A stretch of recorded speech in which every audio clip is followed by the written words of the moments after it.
El tema sobre el que vamos a hablar hoy lo he titulado Seguir las huellas.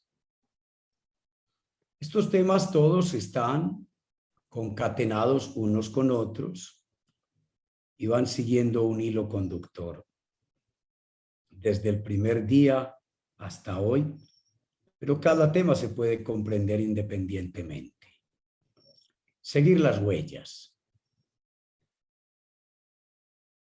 Recordemos que para los apóstoles del Señor Jesús fue muy difícil asimilar los planes de sufrimiento y muerte que Dios tenía preparados para su propio Hijo, el Mesías, el Cristo.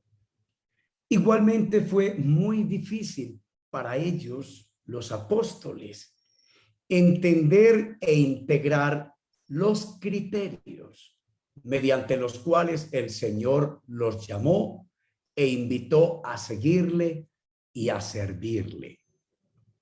Ellos entendieron parcialmente estos criterios durante la vida de nuestro Señor Jesucristo.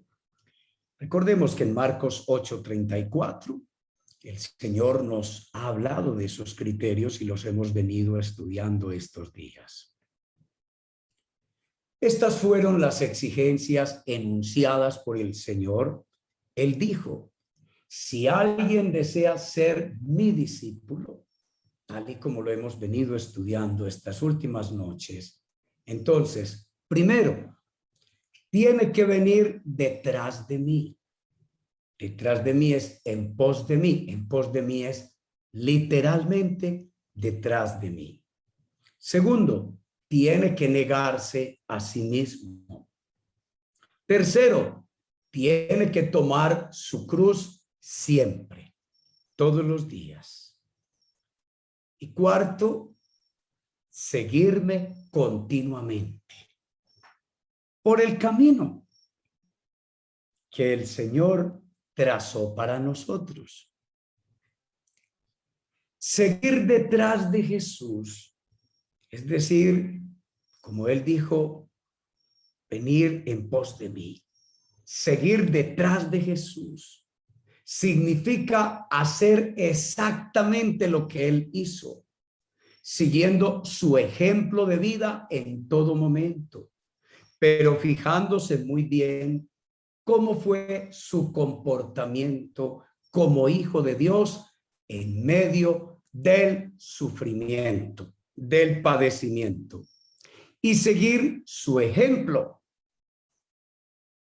Verdaderamente, el discípulo auténtico, el Hijo de Dios comprometido, se conoce si sigue o no sigue al Señor en los momentos de sufrimiento, en los momentos de prueba y de padecimiento. Sobre esto nos habla con suficiente experiencia el apóstol Pedro en la primera carta, el capítulo 2, los versículos 19 al 23. Les informo que hoy vamos a enfocarnos la enseñanza en la experiencia que el apóstol Pedro tuvo de error, de pecado y de aprendizaje con el Señor Jesucristo. Nos habla pues un hombre experimentado, un hombre maduro en las Escrituras, que nos deja por escrito este material tan valioso. Veamos la primera carta de Pedro, capítulo 2, versículos 19 al 23. Cómo nos conecta con la enseñanza de anoche. Seguir detrás de Jesús. Porque esto merece aprobación. Esto es lo que le agrada a Dios. Si alguno a causa de la conciencia delante de Dios sufre molestias padeciendo injustamente, pues qué gloria es si pecando sois abofeteados y lo soportáis. Mas si haciendo lo bueno sufrís y lo soportáis, esto ciertamente es aprobado delante de Dios. Interesante entonces esta propuesta de Pedro que nos dice quién es el discípulo aprobado ante el Señor. Y dice, aquella persona que padece sufriendo injustamente. Pero si alguien padece sufrimientos porque se los merece, dice, ¿dónde está el mérito de ser discípulo del Señor Jesucristo? Si lo soportan, mas si haciendo lo bueno, es decir, lo que el Señor Jesús nos enseña, padecéis, sufrís y lo soportáis, esto ciertamente es aprobado, es aceptado o es agradable delante de Dios.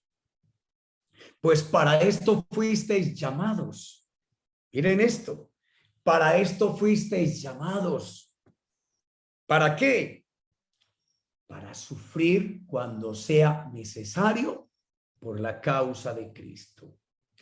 Es que Pedro fue llamado a sufrir por la causa de Cristo y lo evitó negando al Señor 3 veces. Y él quiso que el Señor Jesucristo evitara también el llamado del Padre, quien llamó a Jesús a morir en la cruz y a sufrir, y Pedro quería evitárselo. Pero ahora Pedro, el que negó al Señor y el que se rehusó sufrir y padecer con Cristo y morir con Cristo y por Cristo en vida del Señor, ahora lo entendió muy bien y nos dice, para esto fuisteis llamados, porque también Cristo padeció por nosotros. Él fue el primero en sufrir, dejándonos ejemplo grabado para que sigáis de cerca sus huellas. Esa palabra ejemplo grabado significa en el texto griego que a los niños que estaban en edad escolar, a ellos les presentaban un texto grabado, les presentaban un escrito, y ellos debajo de ese escrito debían colocar los mismos caracteres, dibujar los mismos caracteres, exactamente haciendo una copia idéntica del escrito que les habían entregado. Esto es lo que Pedro está diciendo, que así como Cristo sufrió, Él nos dejó ejemplo, y ese ejemplo grabado lo dejó en su manera de vivir, en su caminar delante de Dios. Y en ese caminar de Jesús delante de Dios nos dejó huellas, nos dejó pisadas. La tarea de los discípulos de Jesús no es hacer un camino nuevo, un camino distinto al de nuestro Señor Jesucristo, al del Maestro. No, hay que seguir detrás del Señor Jesucristo, haciendo su mismo recorrido, caminando como Él caminó por el mismo camino. De tal manera que en el camino nos vamos a encontrar sufrimientos, terribles sufrimientos como los sufrió Jesús, rechazo, burla, violencia de toda clase, y hasta podemos encontrar la muerte como la encontró Pedro y como la encontraron los demás apóstoles del Señor. Sufrieron muerte, exilio, cárceles, tumultos, apedreamientos, azotes y toda clase de desprecios. Pero tenían en el Señor Jesucristo el modelo de vida, el ejemplo sobre cómo comportarse cuando llegaran esta clase de sufrimientos. Porque el Señor Jesús era un hijo de Dios obediente en todo cuando no estaba sufriendo. Y cuando estaba sufriendo y fue puesto a prueba, el Señor demostró que era un hijo obediente cuando le tocaba sufrir y padecer por la causa de Dios, por las cosas de Dios. Así es que fuimos llamados a seguir entonces las huellas, las pisadas, los pasos del Señor. Y debemos pararnos exactamente donde Él se paró, para que no se detone una mina, porque estamos caminando en este mundo, en un camino sembrado de minas, quiebrapiés o quiebrapatas, como les han dicho, para que no nos quebremos un pie o una pata.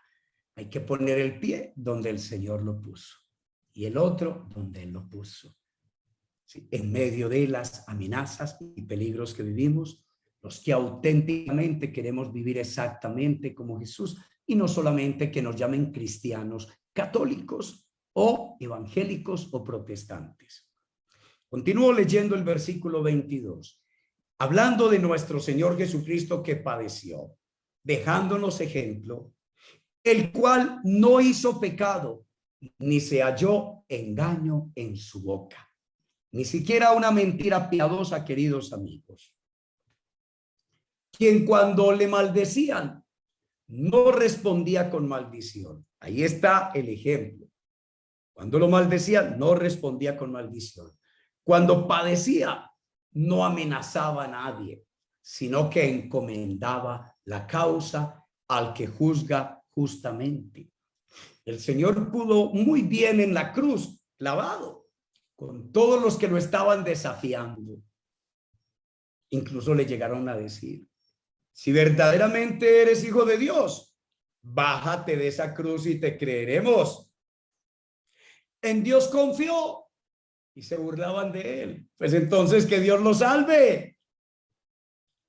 Y torturaban al Señor psicológicamente, aparte de la tortura física, del menosprecio y el rechazo de todo el pueblo dirigido por el sumo sacerdote, los sacerdotes y todos los dirigentes religiosos que rechazaron a Jesús, lo reprobaron, lo martirizaron, lo torturaron, lo humillaron, lo hicieron sufrir terriblemente.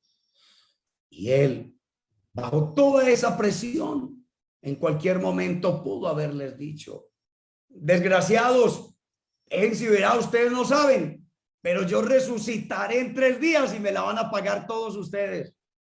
O pudo haber dicho, tranquilos que en camino largo hay desquite. Allá los espero para enviarlos a todos al infierno. Yo seré el juez que los va a juzgar a todos ustedes. No, él no amenazó a nadie, queridos hermanos. Por lo contrario, estando en la cruz, rogó por ellos y dijo, Padre, perdónales porque no saben lo que hacen. Tú y yo debemos aprender a escribir en nuestra vida, con nuestra conducta, también un libro en esta historia que nos ha tocado en el siglo XXI. De modo que nos dejó el Señor Jesucristo sus huellas, sus pisadas bien grabadas, su ejemplo. Debemos imitarlo, debemos copiarlo, debemos seguirlo. Y cuando nos estén maltratando también y estemos bajo mucha presión, no maldigamos a nadie, no amenacemos a nadie. Y en el peor de los casos, recordemos que Pablo ha dicho que el Señor dice que le entreguemos la venganza a él. Porque escrito está, dijo el Señor, yo pagaré.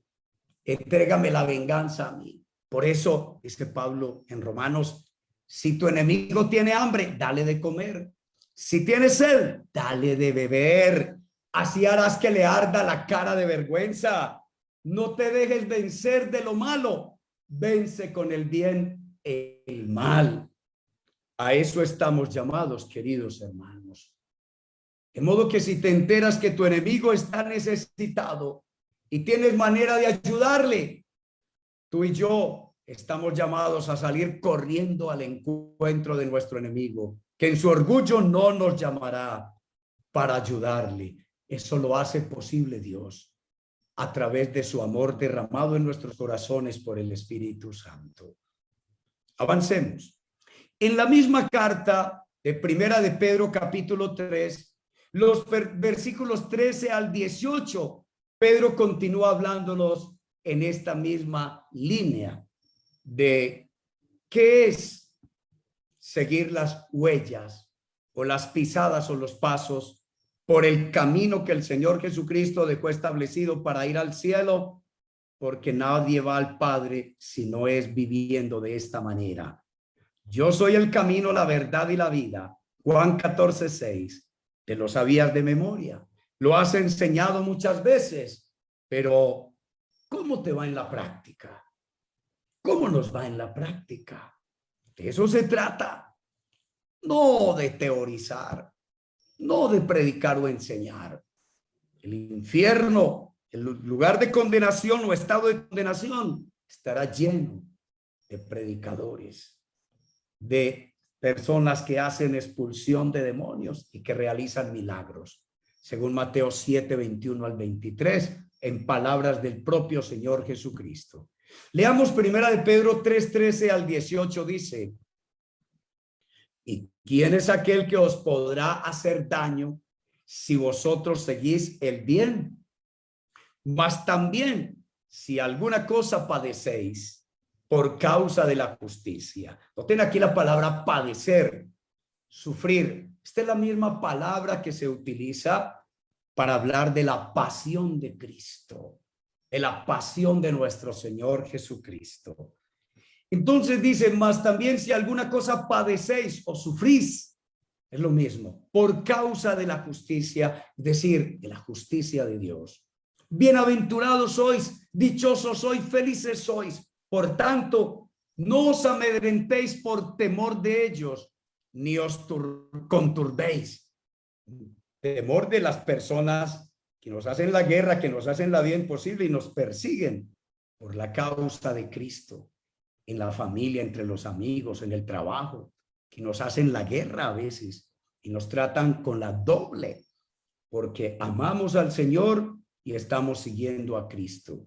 Y a veces tenemos otros enemigos peores en este tiempo, pero en la época de los apóstoles, la persecución era terrible, al punto que les tocó ir a las cárceles, ser azotados, perder sus bienes, tener que abandonar sus casas, sus domicilios y huir a otro país, hasta que finalmente los mataron. Entonces dice, por tanto, no os amedrentéis por temor de ellos, ni os conturbéis, sino santificad a Dios el Señor en vuestros corazones y estad siempre preparados para presentar defensa con mansedumbre y reverencia ante todo el que os demande razón de la esperanza que hay en vosotros. Porque muchos cristianos fueron llevados a los tribunales del Imperio Romano, acusados de malhechores, de hacer cosas en contra del imperio, porque los cristianos no le rendían culto a las estatuas del emperador, y a los cristianos los acusaban de inmorales por no seguir las costumbres del Imperio Romano y de algunas culturas donde ellos vivieron. Entonces dice que santifiquemos a Dios el Señor en nuestros corazones, es decir, esto es un tema interior. Esto no es de aparentar humildad, de aparentar no defendernos. Esto es de no defendernos de verdad desde el interior, con mansedumbre y con respeto a las autoridades y a todos los que nos provoquen, queridos hermanos.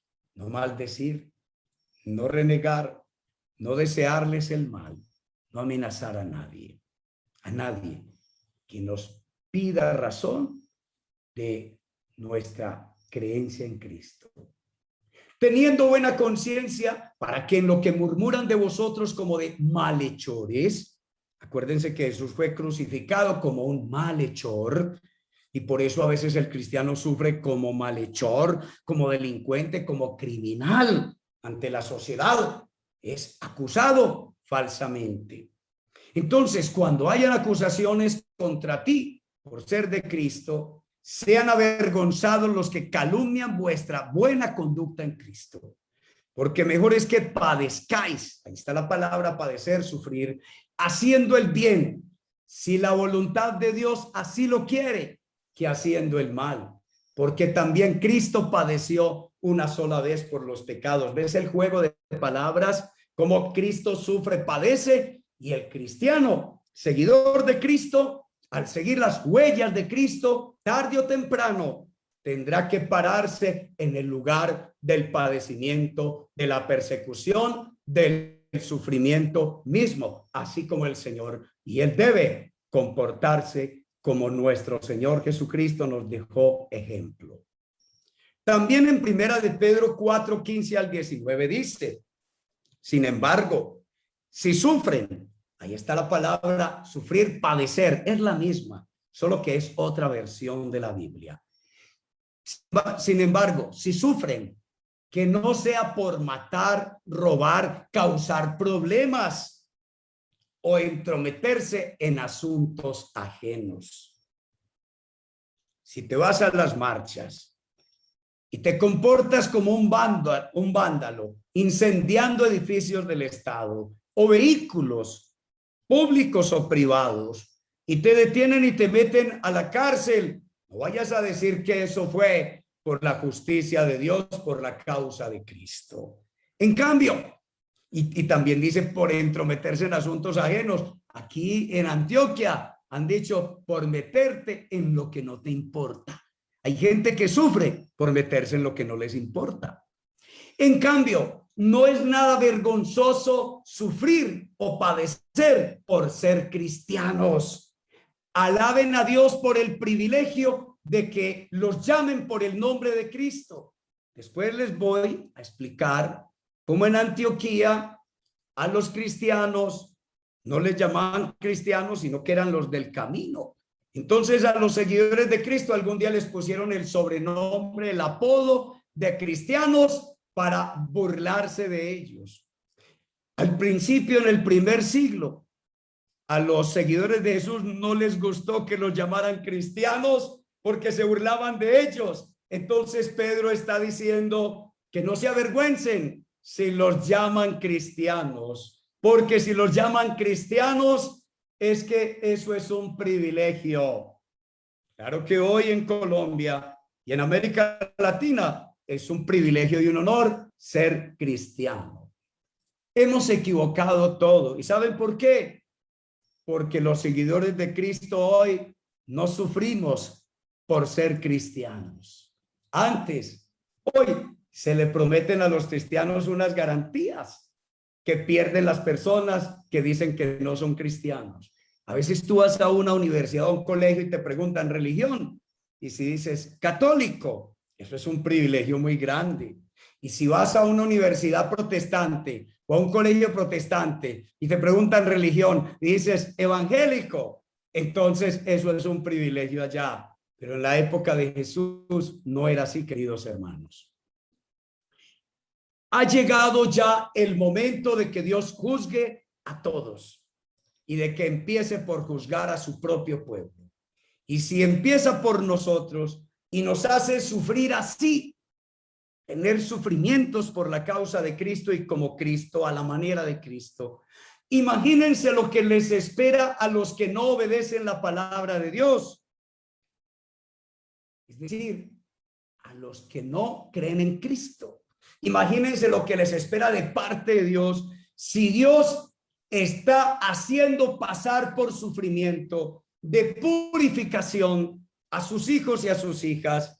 ¿Qué no le va a pasar a los que no sean sus hijos y sus hijas y no sigan a Cristo? Eso es lo que acabamos de leer en el versículo 17 del capítulo 4 de Primera de Pedro. Y el 18 dice: y si con dificultad se salvan los que hacen el bien, ya se pueden imaginar lo que les pasará a los malvados y a los pecadores. Entonces dice, y si con dificultad se salvan los que hacen el bien. Los que hacen el bien aquí son los que creemos en Cristo y nos ajustamos exactamente a sus mandamientos. Por eso, los que sufren porque Dios así lo quiere, porque es la voluntad de Dios y nos hace pasar por pruebas y sufrimientos necesarios, como lo hizo pasar a su Hijo Jesucristo, deben seguir haciendo el bien y dejar que Dios los cuide, pues Él es su creador y cumple lo que promete. Ahora, en Primera de Pedro 5:10 hay algo hermoso. Dice, en su bondad, Dios los llamó a ustedes a que participen de su gloria eterna por medio de Cristo Jesús. Entonces, después de que hayan sufrido un poco de tiempo, un verdadero cristiano, tarde o temprano, le llega una temporada, una mala racha en su vida, una temporada de sufrimientos, tarde o temprano, si es auténtico. Si no es auténtico, se preguntará, ¿por qué a mí nunca me ha pasado nada? ¿Por qué no? Pregúntate, ¿qué tan al pie de la letra ha seguido el evangelio en sus 4 pasos que te presenté al principio, basados en Marcos 8:34? Entonces dice, entonces, después de que hayan sufrido un poco de tiempo, Él los restaurará, los sostendrá, los fortalecerá y los afirmará sobre un fundamento sólido. Eso sí es una verdadera promesa del Nuevo Testamento, extraordinaria.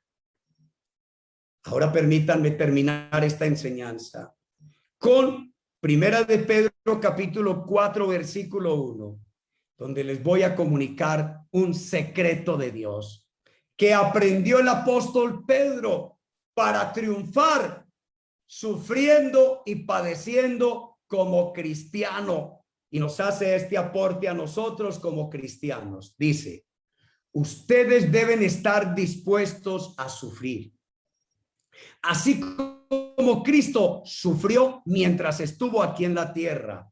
Ármense con ese pensamiento, queridos amigos, amados hermanos en el Señor Jesucristo. Primera de Pedro 4:1. Pedro nos recomienda y dice, ¿quieres sufrir y padecer auténticamente como cristiano? Comienza por esto. Debes aceptar que si te toca sufrir por Cristo, por la causa de Cristo, estarás dispuesta a sufrir. Es disponerse para sufrir como Cristo se dispuso a sufrir mucho y a morir en la cruz. Y por eso cuando le tocó sufrir y padecer, fue capaz, porque ya estaba preparado mentalmente para sufrir. Por eso dice, ármate de ese pensamiento, ármate, prepárate con el pensamiento de que como cristiano o cristiana, tarde o temprano, vas a sufrir alguna temporada o algunas temporadas, y cuando te toque interiormente, di, yo voy a copiar al Señor, voy a imitar al Señor Jesús, voy a seguir el ejemplo de Jesús cuando sufrió y cuando padeció, y voy a comportarme con mansedumbre, con humildad, y voy a aceptar la palabra que Dios me imponga. Y si es la voluntad de Dios que yo sufra y padezca como hijo, como hija de Dios, lo voy a aceptar, y con el poder y la fuerza del Señor voy a vencer y voy a ser un cristiano aprobado por Dios, aprobada por Dios, que va al cielo. Queridos hermanos, encantó estar con ustedes en esta noche compartiéndoles más de los secretos de Dios. Presten atención a lo que les voy a decir, presten atención. Mañana tendremos el último día de esta semana de los secretos de Dios. Pero la próxima semana ya no habrán secretos de Dios el día lunes en la noche. Los lunes en la noche no habrá más secretos de Dios a las 8:30 de la noche. Voy a unificar toda mi programación con ustedes de martes a viernes. De modo que la próxima semana los secretos de Dios empiezan a partir del martes a las 8:30 de la noche hasta el viernes. Martes, miércoles, jueves y viernes. Ahora bien, mañana tendré un tiempo de clamor especial por Colombia a las 5 de la mañana, a la 1 de la tarde y a las 6 de la tarde. Y a esta hora les daré otro secreto del Señor. Y la semana entrante, de martes a viernes, voy a tener un programa especial que lo he titulado Adrenalina Espiritual, para sacar recursos espirituales poderosos en Dios para enfrentarnos a todos los desafíos, alarmas, peligros y amenazas del tiempo presente. Será un tiempo de adrenalina espiritual de martes a viernes en los horarios de 5 de la mañana, 1 de la tarde y 6 de la tarde, un programa especial, pura oración, solo oración de 5 a 6 de la mañana, pura oración, oración de batalla espiritual, de preparación para la lucha. Les espero, queridos amigos y amigas, con el favor de Dios. Que tengan una buena noche. Bendiciones.